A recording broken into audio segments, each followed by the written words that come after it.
ਅਗਲੀ ਜਿਹੜੀ ਹਰਜੋਤ ਸਿੰਘ ਦੀ ਗੱਲ ਕਰੀਏ, ਐਰਿਕ ਸਵੈਲਵੈਲ ਦੀਆਂ ਮੁਸ਼ਕਲਾਂ ਹੋਰ ਵੀ ਜ਼ਿਆਦਾ ਵੱਧ ਚੁੱਕੀਆਂ ਨੇ। ਇੱਕ ਹੋਰ ਔਰਤ ਨੇ ਹੁਣ ਦੋਸ਼ ਲਾ ਦਿੱਤੇ ਆ ਜਿਹੜੇ ਕਾਂਗਰਸਮੈਨ ਐਰਿਕ ਸਵੈਲਵੈਲ ਦੇ ਉੱਤੇ। ਅੱਜ ਉਸਨੇ ਸਦਰਨ ਕੈਲੀਫੋਰਨੀਆ ਦੇ ਵਿੱਚ LA ਦੇ ਵਿੱਚ ਇੱਕ ਪ੍ਰੈਸ ਕਾਨਫਰੰਸ ਕੀਤੀ।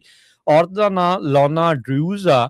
ਉਸਨੇ ਇਹ ਜਿਹੜਾ ਉਹ ਦੱਸਿਆ ਵੀ 2018 ਦੇ ਵਿੱਚ ਐਰਿਕ ਸਵੈਲਵੈਲ ਨੇ ਉਸਦੇ ਨਾਲ ਜਿਹੜਾ ਬਲਾਤਕਾਰ ਕੀਤਾ ਤੇ ਜਿਹੜਾ ਉਸਨੂੰ ਚੋਕ ਵੀ ਕੀਤਾ। ਕਹਿੰਦੇ ਵੀ ਇੱਕ ਹੋਟਲ ਰੂਮ ਦੇ ਵਿੱਚ ਉਸਨੇ ਇਸ ਜਿਹੜੇ ਕਾਂਡ ਨੂੰ ਅੰਜਾਮ ਦਿੱਤਾ ਸੀਗਾ। ਕਹਿੰਦੇ ਵੀ ਉਹਦੇ ਨਾਲ ਇੱਕ ਕਾਫੀ high powered attorney Lisa Bloom ਜਿਹੜੀ ਉਹ ਸੀਗੀ। ਕਹਿੰਦੇ ਵੀ ਹੁਣ ਉਹ ਆਪਣੀ ਪੁਲਿਸ ਰਿਪੋਰਟ ਫਾਈਲ ਕਰਨ ਜਾ ਰਹੀ ਆ ਐਰਿਕ ਸਵੈਲਵੈਲ ਦੇ ਉਲਟ। 2020 ਦੇ ਵਿੱਚ ਐਰਿਕ ਸਵੈਲਵੈਲ ਪ੍ਰੈਜ਼ੀਡੈਂਸ਼ੀਅਲ ਕੰਟੈਂਡਰ ਵੀ ਜਿਹੜਾ ਹੋ ਰਿਹਾ ਸੀਗਾ।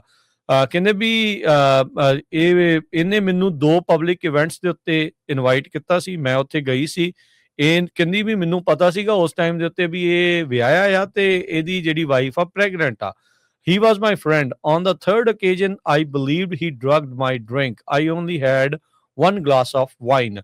ਡਰੂਜ਼ ਨੇ ਜਿਹੜਾ ਆ ਇਹ ਅੱਜ ਪੱਤਰਕਾਰਾਂ ਦੇ ਮੂਹਰੇ ਸੰਬੋਧਿਤ ਹੋ ਕੇ ਇਹ ਜਿਹੜਾ ਉਹ ਦੱਸਿਆ। ਕਹਿੰਦੇ ਵੀ ਮੈਨੂੰ ਲੱਗ ਰਿਹਾ, ਮੈਨੂੰ ਯਾਦ ਆ ਵੀ ਅਸੀਂ ਕੋਈ ਪੋਲੀਟੀਕਲ ਇਵੈਂਟ ਦੇ ਉੱਤੇ ਸੀਗੀ, ਪੇਪਰ ਵਰਕ ਉਸਨੇ ਕਰਵਾਉਣਾ ਸੀਗਾ, ਹੋਟਲ ਰੂਮ ਦੇ ਵਿੱਚ ਉਹ ਲੈ ਗਿਆ ਤੇ ਕਹਿੰਦੇ ਵੀ ਉਸ ਤੋਂ ਬਾਅਦ ਦੇ ਵਿੱਚ ਮੇਰੇ ਨਾਲ ਇਸਨੇ ਇਹ ਕੁਕਰਮ ਜਿਹੜਾ ਉਹ ਕੀਤਾ।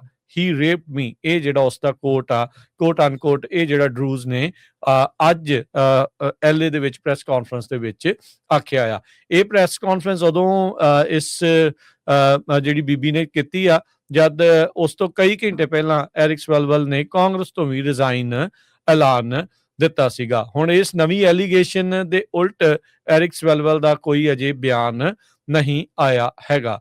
Eric Swalwell already under criminal investigation ਹੈਗਾ Manhattan district attorney office New York city ਦੇ ਵਿੱਚ ਇੱਕ ਹੋਰ ਜਿਹੜੇ ਅਲੈਜਡ ਅਸੌਲਟ ਦੇ ਬਾਬਤ। ਰੀਸੈਂਟ ਪਬਲਿਕ ਸਟੇਟਮੈਂਟ ਦੇ ਵਿੱਚ ਉਹਨੇ ਇਹ ਕਿਹਾ ਵੀ ਮੈਂ ਕੋਈ ਵੀ ਕ੍ਰਿਮੀਨਲ ਰੋਂਗ ਡੂਇੰਗ ਨਹੀਂ ਕੀਤੀ ਹੈਗੀ। ਕਾਂਗਰਸਮੈਨ ਜਿਹੜੀ ਉਸਦੀ ਵਾਈਫ ਦੇ ਨਾਲ 3 ਜਿਹੜੇ ਉਸਦੇ ਬੱਚੇ ਆ, ਉਸਨੇ ਆਲਰੇਡੀ ਕੈਲੀਫੋਰਨੀਆ ਦੇ ਗਵਰਨਰ ਦਾ ਕੈਂਪੇਨ ਵਿੱਚ ਹੀ ਛੱਡ ਦਿੱਤਾ ਆ ਤੇ ਹਾਊਸ ਆਫ ਰਿਪਰੈਜ਼ੈਂਟੇਟਿਵ ਤੋਂ ਵੀ ਅਸਤੀਫਾ ਜਿਹੜਾ ਉਹ ਦੇ ਰਿਹਾ ਆ। ਡੈਮੋਕ੍ਰੇਟ ਪਾਰਟੀ ਦੇ ਵਿੱਚ ਇਸ ਨੂੰ ਕਿਸੇ ਟਾਈਮ ਦੇ ਉੱਤੇ ਰਾਈਜ਼ਿੰਗ ਸਟਾਰ ਦੇ ਤੌਰ ਦੇ ਉੱਤੇ ਦੇਖਿਆ ਜਿਹੜਾ ਹੋ ਜਾਂਦਾ ਸੀਗਾ। ਪਾਸ ਦਾ ਟਾਰਚ ਇਸ ਦਾ ਬੜਾ ਪੈਟ ਡਾਇਲੌਗ ਸੀਗਾ 2020 ਦੀ ਪ੍ਰੈਜ਼ੀਡੈਂਸ਼ੀਅਲ ਕੈਂਪੇਨ ਦੇ ਵਿੱਚ।